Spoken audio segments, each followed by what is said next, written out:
আশা করি তোমরা ভালো আছো। আজকে আলোচনা করব অ্যাবস্ট্রাক্ট নাউন সম্পর্কে। এই অ্যাবস্ট্রাক্ট নাউনকে বাংলায় কি বলা হয়? গুণবাচক বিশেষ্য।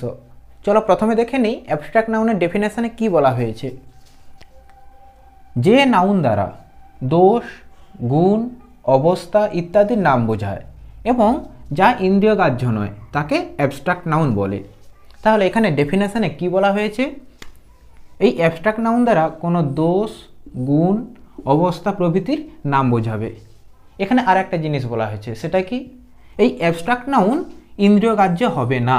অর্থাৎ আমাদের যে 5টি ইন্দ্রিয় রয়েছে, চোখ, কান, নাক, জিহ্বা ও ত্বক, এই 5টি ইন্দ্রিয়ের দ্বারা আমরা এই অ্যাবস্ট্রাক্ট নাউনকে বুঝতে পারবো না। শুধুমাত্র কি করতে পারবো? অনুভব করতে পারবো। চলো এবার অ্যাবস্ট্রাক্ট নাউনের উদাহরণ দেখি। প্রথমে কি রয়েছে? দোষের নাম, যেমন ক্রুয়েলটি অর্থাৎ নিষ্ঠুরতা, ডিসঅনেস্টি অর্থাৎ অসততা।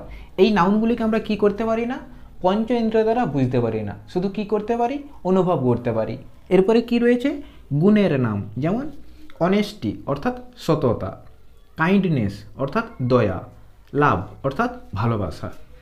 এই নাউনগুলিকেও আমরা কি করতে পারি না? পঞ্চ ইন্দ্রিয় দ্বারা বুঝতে পারি না, শুধু কি করতে পারি? অনুভব করতে পারি। এরপরে কি রয়েছে? অবস্থার নাম, যেমন ইলনেস অর্থাৎ অসুস্থতা, পোভার্টি অর্থাৎ দারিদ্রতা, চাইল্ডহুড অর্থাৎ শৈশব, প্লিজার অর্থাৎ সুখ বা তৃপ্তি। এগুলিকে আমরা কি করতে পারি না? পঞ্চ ইন্দ্রিয় দ্বারা বুঝতে পারি না, শুধুমাত্র কি করতে পারি? অনুভব করতে পারি। এরপরে সেন্টেন্সের মধ্যে আমরা অ্যাবস্ট্রাক্ট নাউন চিনব। প্রথমটিতে কি রয়েছে? Honesty is the best policy অর্থাৎ সততাই সর্বশ্রেষ্ঠ পন্থা। এখানে অনেস্টি কি হবে? অ্যাবস্ট্রাক্ট নাউন হবে, কারণ এই অনেস্টি বলতে একটি গুণের নামকে বোঝাচ্ছে, সেই জন্য অনেস্টি কি হলো? Abstract noun. এরপরে কি রয়েছে? পোভার্টি ইজ এ কার্স অর্থাৎ দারিদ্রতা হয় একটা অভিশাপ। এখানে এই পোভার্টি কি হবে?